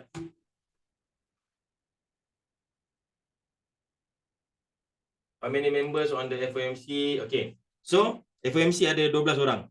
Okay. Dalam komiti Federal Open Market Committee ni ada 12 members. Okay. So, tugas diorang ni nak buat polisi ya, geng. Diorang akan vote sama ada naikkan interest rate atau nak turunkan bagai semua, itu kerja diorang. Okay. So, kita kena faham central bank fungsi dia itu. Itu dalam spesifik dalam forex. Alright. Central bank kerja dia adalah buat monetary policy. Korang kena faham, polisi monetary ni apa? Monetary policy ni sama ada tightening ataupun losing. Okay? So, bila kita bercerita tentang central bank, maka keluarlah dua perkataan, hawkish ataupun dovish. So, hari ni kita ambil tahu sikit lah. Ya, thank you Ali Rosli. Fungsi central bank menstabilkan harga mata wang. Tambah sikit. Menstabilkan harga mata wang sesebuah negara dengan inflasi terkawal. Tambah sikit Ali Rosli. Menstabilkan harga mata wang. Buat tertinggal yang tu. Okey, pause ke? Mau nak pergi tu? Okey. So, bila kita bercerita tentang central bank, dia ada dua benda. Hawkish ke dovish? Hawkish ke dovish? Okey. Bila hawkish, maksudnya senang cerita kalau hawkish USD macam kita nak panggil hawkish currency. So kita tak nak cerita pasal the Fed, kita nak cerita pasal semua kan. Currency kuat. Okey. Bila dovish, currency dia weak. Okey, apa itu hawkish, apa itu dovish? Okey, hawkish ni senang ceritanya dia ada banyak terms kan. Maksudnya kadang-kadang dia tak ada some. Okey. Dia akan straightforward kalau dia cakap okey, kita akan menaikkan interest rate. Itu jelas hawkish. Itu jelas hawkish. Maksudnya dia berniat untuk mengetatkan monetary policy. So itu adalah hawkish. Okey, apabila dia melonggarkan monetary policy, itu kita panggil dovish. Itu bahasa mudah sikit. Okey, so melonggarkan maksudnya turunkan interest rate, kita panggil dovish. Bila dia berkata straightforward, okey, kami akan menaikkan interest rate, hawkish lah, straightforward. Kita akan stopkan naikkan interest rate, dovish. Kita akan start potong interest rate, dovish. Okey, so ini adalah straightforward. Tetapi kita tak boleh, kalau kita duduk tang tu je, kita tak dapat. Sebab apa? Kita kena faham. Bila Powell ataupun whatever central bank cakap, bila dia cakap inflasi masih lagi tidak terkawal, itu adalah statement dovish. Sebab apa kita kena faham? Higher inflation, dia akan ketatkan monetary policy. Okey? Inflasi tidak terkawal. Labor market masih lagi tight. Apa lagi dia cakap? GDP kan, buat tak masuk GDP lah. So, benda-benda macam ni, itu pun berbunyi hawkish juga. Okey. Nanti baru akan pergi kat hawkish pause, hawkish high dengan hawkish yang pause high dengan pause dengan high lah. Okey, baru akan pergi kat situ. Okey, cumanya baru nak explain dulu. Kenapa sesebuah central bank itu hendak menaikkan interest rate? Okey, dua sebab utama yang famous adalah satu untuk mengukuhkan mata wang negara tersebut, lagi satu adalah untuk mengurangkan money supply. Okey, bawang tak nak tulis ni, bawang dah penat tulis lah. So korang salin Satu adalah untuk mengawal ataupun memberi kekuatan kepada mata wang negara tersebut, sesebuah negara tersebut. Dan nombor duanya, apabila dia nak mengetatkan monetary policy, nombor duanya adalah untuk mengurangkan money supply. Okey, kenapa central bank nak kurangkan money supply ni? Money supply ni adalah aliran wang tunai, okey, ataupun aliran wang aliran wang yang tengah berjalan di dalam sebuah negara. Okey, maksudnya daripada point A ke point B, point C ke point D, pusing, masuk bank keluar, benda tu berpusing lah senang ceritanya. Okey, maksud dia bergerak. Itu kita panggil money supply lah. Okey. So, kita kena faham buang kaitkan balik dengan CPI. CPI yang tinggi, okey, CPI yang tinggi adalah akibatnya daripada money supply yang berlambak. Money supply yang banyak lah. Okey, yang banyak. Okey, ataupun ni inflasi, kita panggil inflasi. Inflasi yang tinggi, okey, adalah disebabkan money supply yang banyak. Ataupun bahasa terbaliknya, money supply yang banyak di dalam negara akan menyebabkannya berlakunya inflasi. Itu lebih tepat. Okey, senang ceritanya, money supply yang banyak akan menyebabkan inflasi tinggi. Okey, so back kepada CPI tadi.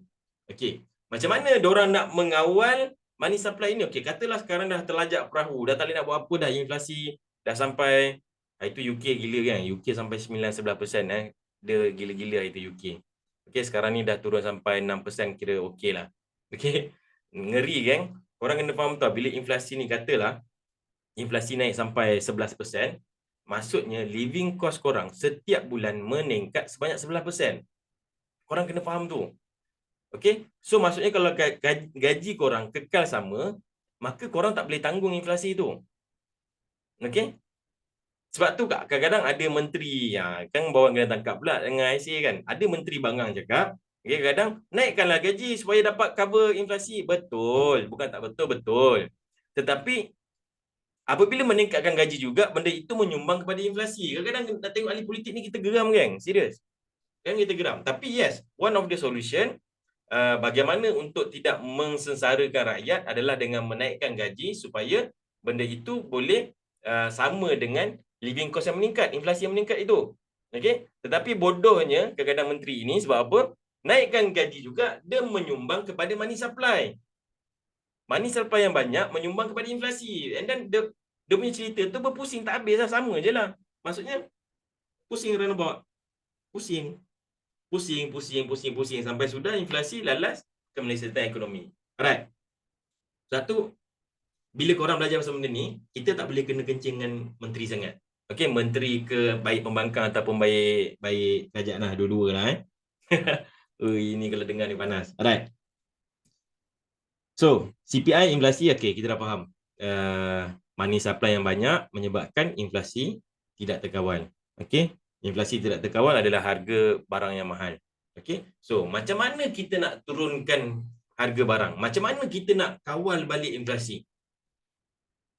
Siapa boleh bagi satu idea yang benar? Bukan dari segi monetary policy, masuk dari segi wang tunai ni ataupun demand. Macam mana kita nak bagi inflation ni bagi drop? Contoh kan. Harga telur mahal gila. Macam mana kita nak bagi harga telur ni mahal? Bagi telur ni mahal pula. Macam mana kita nak kawal bagi harga telur ni jangan jadi mahal? Cara paling mudah dia, okey. Buat explain terus lah. Cara paling mudah dia adalah tak payah beli telur lah. Contoh. Okey, kenapa tak payah beli telur? Sebab demand tak ada. Bila demand tak ada, supply berlebih. Bila supply berlebih daripada demand, maka terjadilah harga murah lah. Ingat, supply and demand balik. Back to basic, supply and demand. Maksudnya, bila supply terlebih, demand tak ada. Maksudnya, kita ramai-ramai satu Malaysia boycott. Okey, kita tak nak beli telur. Korang tengok, seminggu 2 minggu lagi telur akan turun harga ke tidak? Itu contoh dia. Contoh. Okey. So, cara dia adalah untuk mengurangkan demand. Okey, macam mana nak kurangkan demand ni? Okey. Macam mana kita nak kurangkan demand padahal orang banyak duit lagi ni? Ini datangnya kerja central bank. Central bank buat apa? Monetary policy. Monetary policy dia apa? Hawkish. Okey, nampak tak? Okey.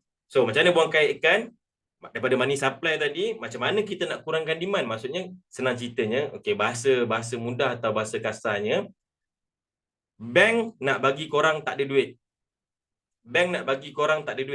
Reason dia simple adalah nak kurangkan money supply yang dekat dalam negara tu supaya apa? Demand terhadap barang berkurangan. So bila demand terhadap barang berkurangan, inflasi menurun. Itu je reason di sebalik dia. Cara nak bagi korang tak ada duit adalah dengan menaikkan interest rate. Maka automatik korang kena bayar lebih. Ataupun korang tak mampu nak meminjam lagi. Okey, ataupun peniaga-peniaga kecil nak buat loan semua dah tak mampu sebab apa? Interest rate tinggi. Okey? Faham tak game benda ni? Mohon faham, ramai orang blur. Naikkan harga barang ke bawah? Bukan. Okey, jap. Okey. Cuba fahamkan Okey. Money supply dengan inflasi okay, ni kita faham. The more and less kat sini. Okay, kita pergi dari atas ni. Federal Reserve Central Bank lah. Dia ada dua je. Satu hawkish, satu dovish. Okey. Hawkish currency naik, dovish currency turun. Okey, apabila inflasi meningkat, okey, nak kurangkan money supply. Nak kurangkan money supply ni. Okey, money supply ni nak kurangkan. Okey, maka Central Bank masuk campur. Central Bank masuk campur, dia kena adjust monetary policy. Maksudnya mengetatkan monetary policy. Bila mengetatkan monetary policy, tak payahlah tulis hawkish ni. Okey, monetary policy maksudnya dia akan increase. Rise pula dah. Raise interest rate. Okey, menaikkan interest rate. Naikkan harga barang apa? Okey, dah bank tak nak lambatkan wang, tak ngam. Tujuan dia bank tak nak lambatkan wang adalah dengan menggunakan menaikkan interest rate. Nampak ni? Macam mana central bank nak kurangkan money supply? Adalah melalui ni lah. Raise interest rate ataupun hike. Kita panggil hike lah, kita tak panggil ni. Okey, naikkan interest rate. Apabila dia naikkan interest rate, okey, maka okey, korang tak perasan. Pada zaman COVID, sebenarnya interest rate diturunkan. Okey, Malaysia pun diturunkan. Okey. Tetapi kita masih bayar pada harga yang sama. Maksudnya kalau korang bayar rumah 1,500, walaupun interest rate diturunkan, sebenarnya korang bayar harga 1,500 juga. Cumanya tempoh pinjaman mungkin dipendekkan, mungkin. Tetapi apabila interest rate dinaikkan, automatik sekarang korang kena top up duit. Okey, siapa yang ada rumah yang bayar mortgage atau membayar pinjaman loan rumah, pasti akan terkena impact ni. Okey. Cumanya santai lah geng. InsyaAllah dah tak ada lagi lah kenaikan interest rate. Okey. So, itu cara dia. Maksudnya sekarang ni. Okey, contoh kalau kita ambil contoh Bawan. Okey. Bawan gaji 7,000. Okey, sebelum ni Bawan belanja makan 1,500. Contoh belanja makan 1,500, beli petrol bagai semua 1,500 lah senang ceritanya. Sekarang ni bila bank negara naikkan OPR, okey, tak pasal-pasal Bawan kena bayar installment rumah Bawan lebih. Dulu bayar 1,500, sekarang bayar 1,900 contoh. Okey, so maksudnya duit Bawan dah berkurang ni. Okey, itu daripada sudut satu perspektif Bawan saja. Ini belum cerita pasal SME ataupun peniaga kecil nak pinjam duit ataupun orang nak pinjam duit bagai semua interest rate tinggi. Okey, itu dari sudut satu perspektif je Bawan. Okey, so Bawan contoh sekarang ni, sebelum ni Bawan belanja 1,500, tiba-tiba Bawan kena bayar harga rumah lebihan pula, sekarang ni 1,900. Dulu 1,500 kan 1,900. So maksudnya perbelanjaan Bawan yang dahulunya 1,500, Bawan beli petrol, Bawan beli makanan apa bagai semua 1,500, sekarang ni Bawan terpaksa cut sedikit perbelanjaan personal Bawan tu. Okey, instead daripada 1,500, okey, contoh macam ni Bawan bagi kira-kira. Bayar rumah dulu 1,500. Okey. Rate naik, sekarang bayar 1,900, ni contoh. Okey. Okey, ini contoh. Yang kedua, dulu belanja harian, belanja bulanan RM1,500 sebulan. Maksudnya beli ayam, beli makanan, groceries lah, minyak, petrol semua termasuk sekali, tak kisah. 1,500. Ni contoh je geng. Okey, 1,500. Tetapi selepas dinaikkan interest rate, okey, maksudnya lepas ni benda ni dinaikkan, tak ke Bawan dah kena belanja bulanan Bawan kena potong? Daripada 1,500 sekarang dah naik 400 ni, naik 400. So Bawan terpaksa lah kurangkan 1,100. So bila kurangkan 1,100, dulunya ayam Bawan makan mewah-mewah, sekarang Bawan makan ayam kecil sikit lah. Dulu makan ikan, mungkin ikan siakap, sekarang makan ikan kembung. Itu contoh yang paling mudah Bawan nak bagi.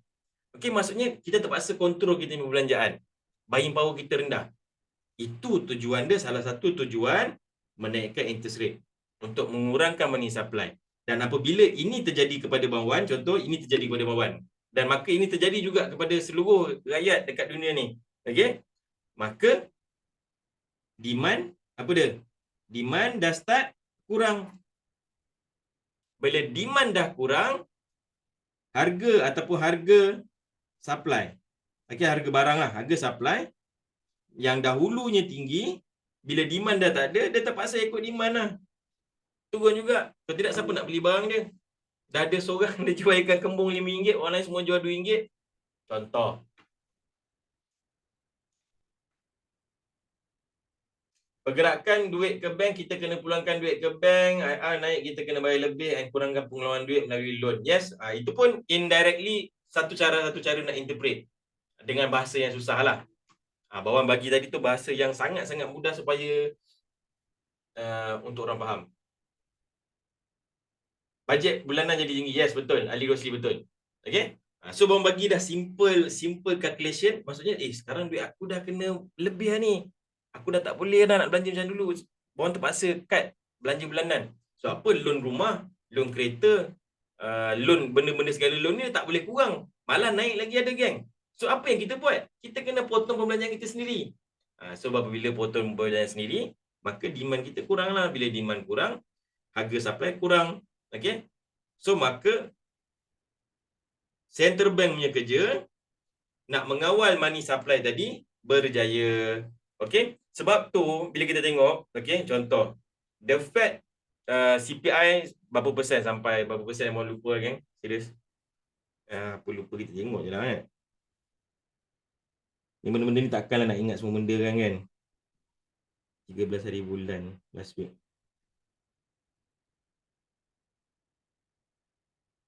Mana last week? This week. Sikit lagi guys, sikit lagi, sabar, nak habis dah.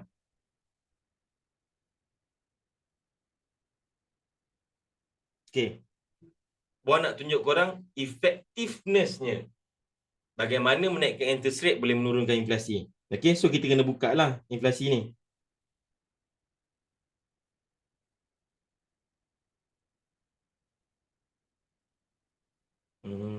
Headline, kita ambil headline. Okay.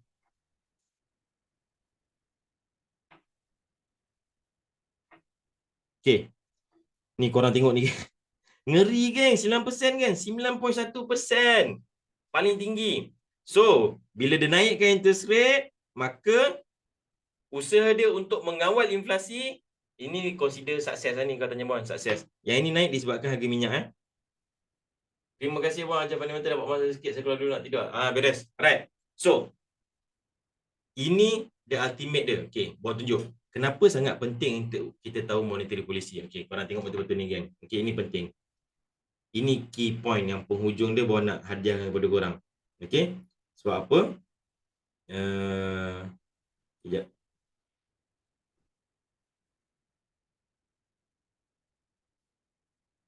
Okay.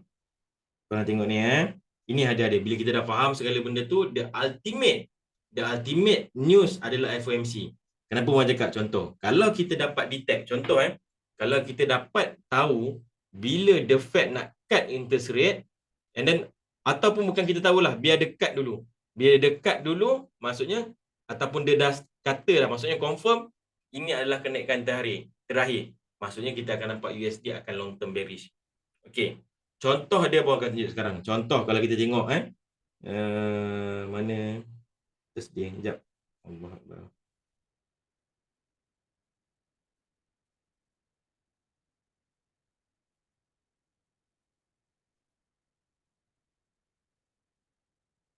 Allah.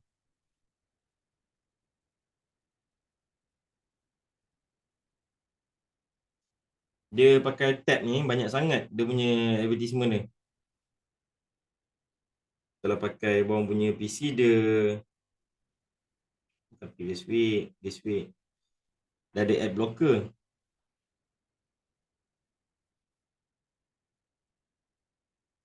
Okay, geng, pay attention betul-betul geng. Yang ini dia punya key point dia. Penat-penat belajar fundamental kan, ini dia punya ultimate dia. Okay, so korang tengok ni geng daripada sini, okay, tahun 2021, okay, the Fed maintainkan interest rate, okay, 0.25, 0.25, 0.25 sampailah kepada menampak ni March dia naikkan. Daripada March dia naikkan interest rate daripada 0.25 jadi 0.5. Nampak tu bawang gerak kan? Okay, so bermulanya era kenaikan ini maka USD menguatlah pada Mac tahun 20 apa ni? 2022. Okey. Pada tahun 2022, maka USD start menaik. March. Kunci kata-kata bawah ni. Okey. March tahun 2022, USD menguat beberapa bulan. So, kita interpretkan benda tu di dalam chart. Contoh yang paling best baru nak tunjuk adalah UJ. Kita tengok UJ dan kita tengok gold. Jangan risau, dulu kita tengok. UJ kita tengok, gold pun kita tengok. Nampak kan? Tadi semua nampak. March tahun 2022. Okey, jom kita tengok UJ. Kita buka time frame monthly.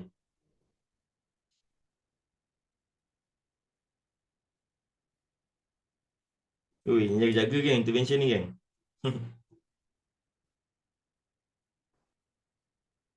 Geng, korang tengok ni. Okey. Ini bawah kalau seronok geng, serius. Kalau kita faham betul-betul fundamental ni, nampak ni ni naik ni. Ini naik tak banyak geng. 3,700 pip. Okey, dekat 3,800 pip. Dia naik 1 2 3 4 5 6 7 8. 8 bulan lah, lebih kurang 8 ke 9 bulan. Okey. Dia naik ni, naik macam tak ada akhlak ni, naik ni time monthly geng time monthly. So korang tengok ni. Bila dia start naik ni? Nampak color hitam bawah tu.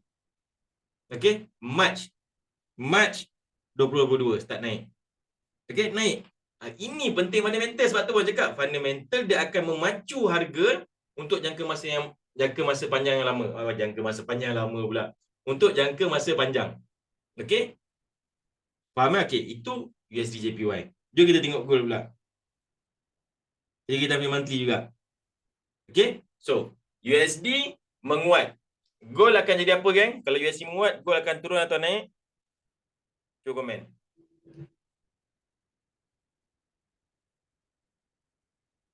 Ramai komen. Ramai jadi pemerhati je. Turun kan? USD menguat, gold turun. So kita check lah March. Good. Okay, kita tengok ni. Nampak tu? Harga tertinggi tu baru pergi kat puncak tu, korang pergi tengok tarikh bawah tu. Apa tu? March 2022. Nampak tak? Nampak tak indahnya fundamental? Itulah geng. Okay? Indahnya fundamental. So, ada berapa soalan? Open for Q&A.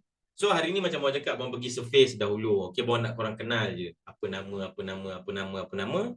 Then next time, baru abang ajar satu-satu pula macam mana kita nak predict, macam mana abang boleh buat forecast semalam tu. Okay, kita tengok abang punya forecast malam.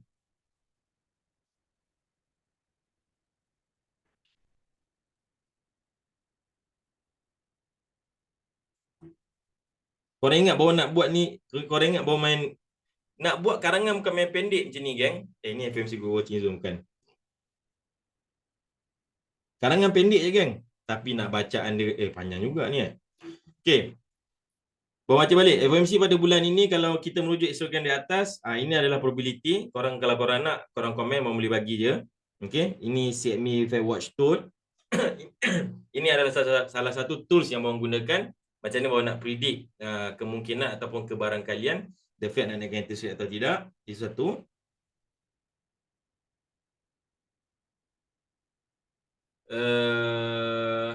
Okay. Soalan ni menarik.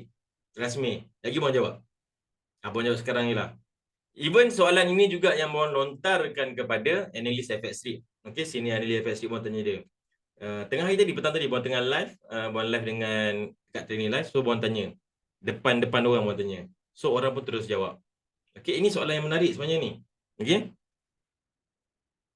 Adakah hawkish ataupun hawky push ini, maksudnya bullish lah. Kita panggil senang cerita stronger ataupun weak, strong USD, bullish USD. Adakah ianya long term ataupun mid term ataupun short term? Okay. So, ini soalan yang sama juga bawang tanya. Nampak tak? Bawang macam korang belajar. So, bawang punya pemikiran, okay. Kekuatan USD ini until the next FOMC. Okay. Tetapi bawang diberi satu idea yang lebih terbuka. Maksudnya, okay, dia cakap dengan bawang apa dia? Since Dia tak cakap long term, tapi kita boleh tangkap lah indirectly dia cakap macam tu. Maksudnya apa dia? Euro Central Bank naikkan interest rate tetapi dovish. SNB, Swiss National Bank, dovish, tak naikkan interest rate tadi sebab bulan ni, minggu ni adalah minggu interest rate sedunia. Korang kena faham tau. Esok BOJ. BOE tak naikkan interest rate tadi. Apa lagi? Euro, senang cerita Euro dovish, CHF dovish, UK dovish, the Fed hawkish, yen esok pagi tak tahu apa cerita. Okay, so bila kita melihat gambaran yang semua ini adalah dovish, satu sahaja yang hawkish, maksudnya USD, so kita rasa, korang rasa-rasa USD akan dominan atau tidak? Ini kita bercerita tentang USD kan? Kalau kita bercerita tentang gold, bawah nak kena masukkan dengan yield pula. Yield pening nanti kalau bawah masuk yield korang pening. Yield bond. Okay, cuma ni cerita pasal USD. So apa, untuk kita tengok gold, sebenarnya dia tak boleh tengok dollar index saja semata-mata. Okay, sebab ada waktu-waktu ketikanya gold tetap naik, dollar index semua tetap naik juga. Tetapi yield tengah turun. Sebab tu sebenarnya ada cara lagi satu nak. Dia sebab kena dia tengok dua benda ni. Okay, dia tak boleh totally dependent kepada DXY. Untuk tengok gold lah, kena tengok yield juga. Dan kali korang minta lah Bawan buat kelas pasal tengok yield.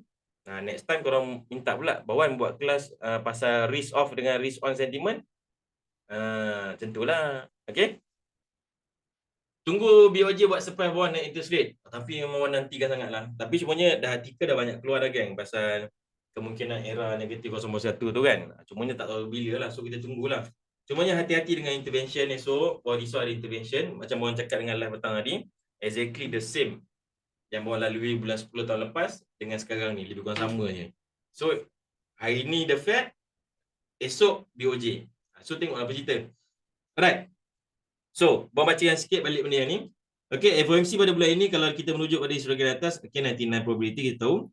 Jawapan bocor dah ada. So jawapan apa yang kita nak buat? Sebab tu Bawan cakap, jawapan bocor 5% kita dah tahu. Sekarang kita nak buat apa dengan data tu? Tak ada orang tahu pun nak buat apa dengan data tu, betul tak? Tak ada orang tahu pun nak buat apa dengan data tu. Kalau sebelum ni orang tertanya, Bawan, diorang naikkan interest rate atau tidak? Diorang naikkan interest rate atau tidak? Kali ni Bawan terus bagi jawapan. Diorang tak naikkan interest rate. Diorang maintain interest rate 55%. So apa kita nak buat data? Sebab tu Bawan bagi question mark. Jawapan bocor dah ada. So kita nak buat apa? Jawapan dia kita tunggu statement daripada Powell dulu malam ini. Sebab kita nak tahu adakah pause kenaikan rate ini adalah hawkish pause atau dovish pause. Sebab market akan bergerak dengan sentimen ini sehingga FOMC yang akan datang. Ini statement Bawan yang sebelum FOMC lah, maksudnya Bawan menjangkakan pergerakan dia, maksudnya dia punya movement trending tu sebulan. Cumanya analis dia cakap Bawan kemungkinan lebih lama. Tak tahulah. Okay. So tadi ada orang bertanya hawkish pause tu apa, dovish pause tu apa. Maksudnya hawkish pause adalah stop kenaikan interest rate, tetapi di bulan yang akan datang akan menaikkan lagi interest rate. Okay. So untuk cerita FOMC semalam, okay, nak pendekkan cerita, korang ingat tak Bawan ada tulis pasal dot plot kat bawah ni? Okay. So dot plot, okay, Bawan baca habis dulu lah. Base scenario Bawan adalah hawkish pause, maksudnya the Fed tidak menaikkan interest rate tetapi bakal menaikkan rate pada bulan-bulan mendatang dan ini akan menyebabkan USD menguat. Okay, satu point. Ada senario lain ini, okay, ini tak pakai. Kita kena faham market dah expect data-data ini dan dah price in pun. So yang menjadi tumpuan utama adalah statement Powell 2.5 AM dan projection interest rate pada masa akan datang, bila akan naikkan lagi, bila nak sampai peak dan bila nak start cut rate. Dengan persoalan-persoalan inilah yang market akan buat speculation dan dinamakan sentiment market. Alright. So apa result dia semalam? Result dia semalam maintain 55%, settle. Yang kedua, dia keluarkan dot plot ataupun projection dia. Bulan 2 FOMC yang lepas atau 3 FOMC yang lepas, dia mengeluarkan projection bahawa tahun 2024 kemungkinan akan ada pemotongan 100 mata asas. Maksudnya kalau kita buat roughly estimate sebanyak 4 kali pemotongan cut rate. Okay? Tetapi dia keluarkan dot plot yang semalam, projection yang baru, tahun 2024 hanya akan ada pemotongan sebanyak 50 mata asas. Okay, 50 BPS. Maksudnya kemungkinan akan potong 2 kali. Ini pun dah sangat hawkish dah ni. Lepas tu, untuk tahun ini pula akan ada lagi sekali kenaikan. ini adalah based on projection. Ini bukan komitmen gang Ini bukan 100% confirm, tapi ini adalah projection. Because kita kena faham, the Fed masih lagi cakap, kita akan tengok data-data yang mendatang untuk menentukan monetary policy. Alright. So, faham? Ada apa soalan?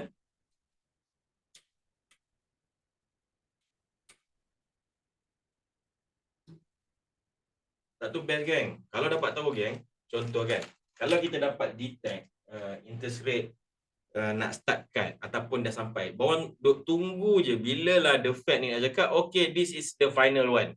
Okay, this is the final. Maksudnya kita akan, which is kita nak tunggu statement tu agak susah lah. Okay, tetapi the time will come. Okay, masa itu akan datang. Bila tak tahu, mungkin 2 bulan lagi, mungkin 3 bulan, mungkin setahun lagi, tak tahu kan. Cumanya masa itu akan datang. Bila masa itu akan datang, maka yang korang nampak, okay, ni kan contoh korang nampak ni, gold turun 8 bulan, betul tak? Okay, katalah bulan 3 nanti, okay, ni kalau korang nampak turun 8 bulan, betul tak? Beribu pip ni turun geng, daripada sini sampai sini, 1600, 2080, almost 5000 pip. Okay, 4000 something lah, 4000 pip lebih. Okay, so turun 8 bulan disebabkan naik interest rate. Okay, turun settle lah, right? So katalah price ni sekarang USD menguat, so kita anticipate dia possible akan turun lagi, turun, tak tahulah bulan berapa. And then the Fed cakap, okay, this is the last rate hike. Okay, kita takkan naikkan lagi, kita akan maintain dulu, and then kita akan monitor inflation ataupun CPI macam mana. Okay, maka USD melemah. Maka terjadilah long term bullish untuk gold. Faham?